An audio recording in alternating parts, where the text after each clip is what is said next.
STT की ही बात मैं आगे आपसे भी पंकज जी करना चाहती हूँ। एक नया नवेला बच्चा आया है हमारी इंडस्ट्री में, एसआईएफ और काफ़ी पॉपुलर भी हुआ आते ही।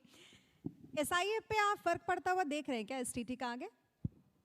देखिए, अगर मैं नंबर्स की बात करूं तो डेफिनेटली अगर एसटीटी बढ़ेगा तो कॉस्ट बढ़ेगी, इसमें कोई डाउट नहीं है। लेकिन आप समझिए कि ऑब्जेक्टिव क्या है इसका। अगर ये स्पेकुलेशन को डिस्करेज करना है कि रिटेल इन्वेस्टर्स इन्वेस्ट कर रहे थे जिसकी वजह से नुकसान हो रहा था और इस वजह से करना पड़ा, तो इसको आप पॉजिटिव समझिए।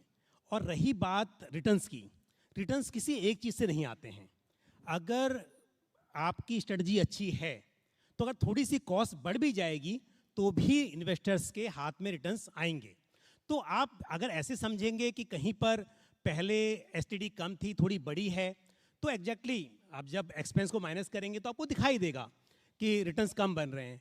बट जैसा मैंने कहा कि अगर स्ट्रेटजीज अच्छी हैं फंड मैनेजर्स की तो आपको उससे बहुत बड़ा फर्क पड़ेगा नहीं। इसके लिए मुझे लगता है कि इस पर बहुत ज़्यादा ध्यान देने की ज़रूरत नहीं है कि एसटीडी बढ़ गया है तो अब मतलब सब कुछ खत्म हो गया या हमारा पैसा नहीं बनेगा। चाहे वो एसआईएफ की बात हो, आर्बिट्राज की बात हो या किसी ऐसे फंड की हो जहाँ पर हम लॉन्ग शॉर्ट करते हैं या जहाँ पर डेरिवेटिव्स का इस्तेमाल होता है। तो मेरे हिसाब से इन्वेस्टर्स को ये बात समझते हुए कि म्यूचुअल फंड्स में फंड मैनेजर्स स्मार्टली मनी को मैनेज करते हैं, पैसे को मैनेज करते हैं, आप इस बात पर ध्यान रखिए। तो एसटीटी पर ज़्यादा, बहुत ज़्यादा उस पर उसको लेकर चिंता करने की ज़रूरत नहीं है। मैं एक